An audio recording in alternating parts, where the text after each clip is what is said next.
विदर्भातले लोक शांत असतात.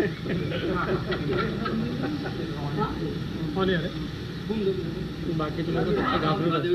सर, मुख्यमंत्री उद्धव ठाकरे यांनी राज्यपालांना पत्र लिहिलेलं आहे. ज्या पद्धतीचं पत्र लिहिलंय, तुमची काय प्रतिक्रिया आहे? मी असं म्हणेन की मुख्यमंत्री कार्यालयात काही ॲडवायझर्स किंवा अधिकारी अतिशय अपरिपक्व असल्यामुळे अशा प्रकारचं पत्र गेल्याचं माझ्या लक्षात येत आहे. आणि मुख्यमंत्र्यांना मी सल्ला देईन, त्यांना ऐकायचं असेल तर त्यांनी ऐकावं, नसेल तर ऐकू नये, की अशा प्रकारचे पत्र पाठवताना त्यांनी देखील खातरजमा केली पाहिजे. मुळातच कुठल्याही पक्षाचं कोणाचंही डेलिगेशन जेव्हा राज्यपालांना भेटतं त्यावेळी राज्यपालांकडनं त्याच्यावर एक पत्र जातं, हे डेलिगेशन मला भेटलं, या मागण्या त्यांच्या आहेत, यानुसार आपण कारवाई करावी. आताही जे पत्र गेलेलं आहे त्याच्यामध्ये त्यांनी सांगितलं आहे की 13 आमदारांचं डेलिगेशन मला मिळालं, त्यांनी शक्ती कायदा लवकर व्हावा अशा प्रकारची मागणी केली आहे. शक्ती कायदा लवकर करण्याकरता 2 दिवसाचं विशेष अधिवेशन बोलावं अशी त्यांनी मागणी केली आहे. त्यामुळे आपण त्याचा विचार करावा. हा कुठलाही आदेश नाही आहे, हे कन्सिडरेशन आहे. राज्यपालांना आदेश देण्याचा अधिकार आहे किंवा फॉरवर्ड करण्याचा अधिकार आहे. तो आदेश दिलेला नाही, त्यांनी ते फॉरवर्ड केला आहे. मी गेली 25 वर्ष पाहतोय, राज्यपाल कोणी असो आणि सरकार कोणाचंही असो त्यावर अशाच प्रकारचं पत्र फॉरवर्ड केलं जातं.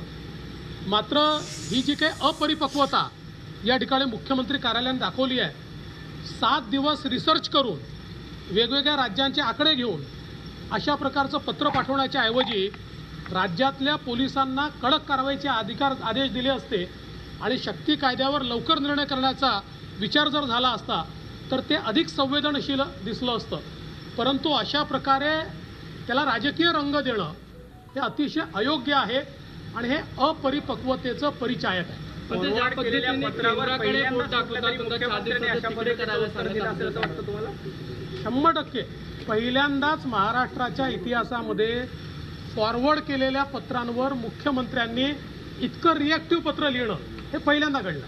आणखी एक ओबीसी आरक्षणाचा मुद्दा परत एकदा आला आणि राज्यपालांना जो अध्यादेश दिला तो कायद्याच्या कचाट्यात अडकण्याची शक्यता आणि राज्यपालांनी त्याच्यावर फेरविचार करावा असं सरकारला सांगितलंय. त्याच्यावर तुमची काय प्रतिक्रिया? मी त्याची माहिती घेतली. मुळात ज्यावेळेस हा ओबीसी आरक्षणाच्या संदर्भातला अध्यादेशाचा प्रस्ताव राज्य सरकारच्या लॉ अँड ज्युडिशरी डिपार्टमेंट पुढे गेला त्यावेळी लॉ अँड ज्युडिशरी डिपार्टमेंटने त्याच्यात असं लिहिलं की हा मुद्दा प्रलंबित असल्यामुळे सुप्रीम कोर्टात त्यांच्या परमिशनशिवाय असा अध्यादेश काढता येणार नाही. आता ज्यावेळेस असं लॉ अँड ज्युडिशरी लिहितं त्यावेळी जर तुम्हाला अध्यादेश काढायचा असेल तर त्याच्यावर एजीचं ओपिनियन घेऊन लॉ अँड ज्युडिशरीनी मांडलेला मुद्दा कसा चुकीचा आहे हा त्या ठिकाणी एजींच्या माध्यमातून तुम्हाला ते ओपिनियन घ्यावं लागतं आणि त्यानंतरच त्याच्यावर अध्यादेश निघतो. अन्यथा अशा प्रकारचा अध्यादेश 5 मिनिटात कोर्ट स्थगित करू शकतो.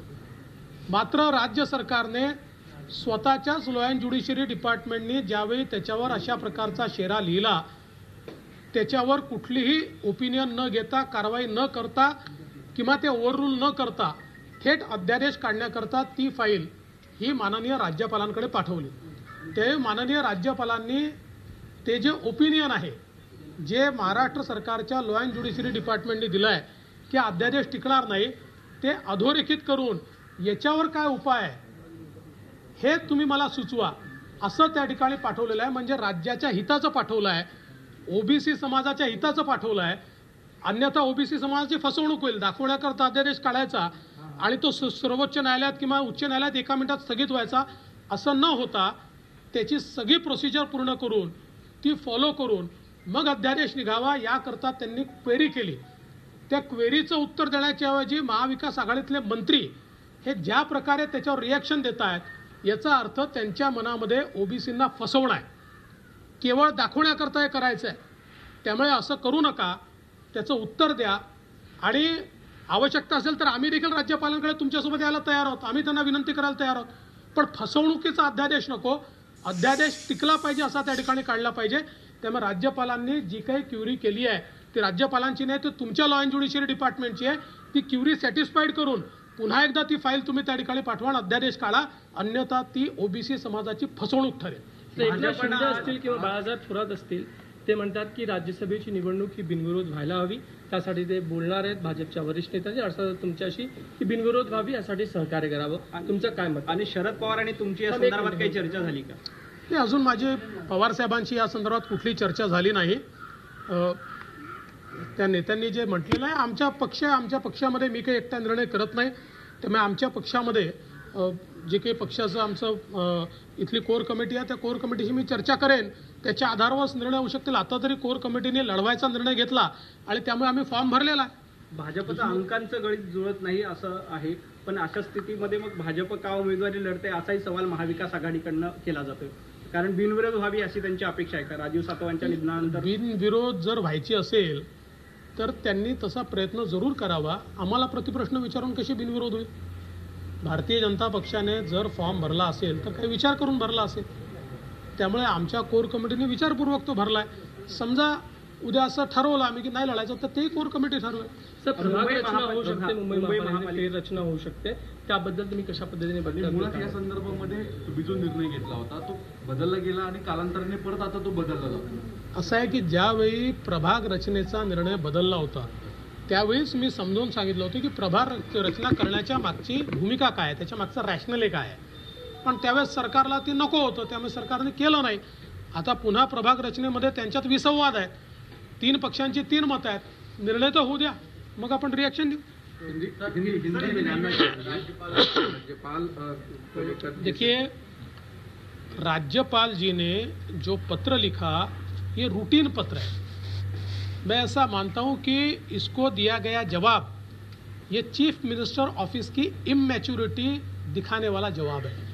क्योंकि राज्यपाल जी के यहाँ जब भी कोई निवेदन जाता है तो राज्यपाल जी उसको फॉरवर्ड करते हैं सरकार को और इसको कंसीडर कीजिए, इस प्रकार से वे एडवाइस करते हैं. उसी प्रकार से ये पत्र उन्होंने भेजा जिसमें बहुत साफ शब्दों में उन्होंने लिखा है कि 13 एमएलएज ने मिलकर मुझे इस प्रकार का पत्र दिया है. पत्र में उन्होंने ये मांग की है कि जो महिला अत्याचार के खिलाफ सख्त कानून, शक्ति कानून सरकार बनाना चाहती है उसको तुरंत बनाया जाना चाहिए. उसके लिए 2 दिन का विशेष अधिवेशन बुलाया जाना चाहिए. इनका पत्र और इनकी मांग मैं आपको कंसिडरेशन के लिए फॉरवर्ड कर रहा हूँ. ऐसा राज्यपाल जी का पत्र है. मैं पिछले 25 सालों से मैंने कई राज्यपाल जी देखे हैं और कई सरकारें देखी है. हमेशा जब भी इस प्रकार से कोई निवेदन देता है तो राज्यपाल जी इसी प्रकार का पत्र उसके ऊपर लिखकर भेजते. जिस समय हम सरकार में थे, मैं मुख्यमंत्री था, उस समय का जो विपक्ष यानी आज के कांग्रेस एनसीपी के जो लोग हैं ये बार बार राज्यपाल जी को मिलते थे. कभी कहते थे कर्ज माफ़ी के ऊपर आप विशेष अधिवेशन बुलाइए, कभी और किसी चीज़ पर बुलाइए. तो राज्यपाल जी उस समय के भी एक पत्र उस पर लगाते थे कि ये मुझे मिले, इनके डेलीगेशन ने ऐसी ऐसी मांग की है, ये इनकी मांग है, इसको आप कंसिडर कीजिए. आज तक के इतिहास में किसी ने भी इस प्रकार का पत्र वापस लिखा नहीं. और मुझे आश्चर्य होता है 7 दिन रिसर्च करके और देश भर के आंकड़े जमा करके इस प्रकार का पत्र आप राज्यपाल जी को लिखते हो. उसकी जगह हमारी पुलिस को मुस्तैद करके उतना समय अगर उसके पीछे आप गवाएंगे तो शायद अत्याचार की कुछ केसेस कम होगी. ओबीसी को लेकर के जिस तरीके से अब मंत्री कह रहे हैं कि कहीं न कहीं राज्यपाल केंद्र सरकार द्वारा कहे के अनुसार काम कर रहे हैं और ओबीसी को आरक्षण नहीं देना चाहते. देखिए, ओबीसी के बारे में जो अध्यादेश राज्य सरकार ने राज्यपाल जी के पास भेजा था उसकी फाइल में स्वयं राज्य सरकार के लॉ एंड ज्युडिशियरी डिपार्टमेंट ने लिखा था. तेव्हा विरोधी पक्षनेते देवेंद्र फडणवीस माध्यमांशी बोलत होते. राज्यपालांनी मुख्यमंत्र्यांना लिहिलेलं पत्र आणि त्याला मुख्यमंत्र्यांनी दिलेलं प्रत्युत्तर यावरती मुख्यमंत्र्यांवरती त्यांनी टीका केलेली आहे. सोबतच ओबीसी राजकीय आरक्षणासंदर्भात राज्य सरकारनं जो अध्यादेश काढलेला आहे, अध्यादेश काढण्याआधी कोर्टाचं मत घ्यायला हवं होतं अशी भूमिका फडणवीसांनी मांडली आणि कोर्टाचं मत राज्य सरकारनं घेतलं नाही आणि त्याच्यामुळे ओबीसींची फसवणूक होऊ शकते असा दावाही त्यांनी केलेला आहे. सह्याद्रीची उंची म्हणजे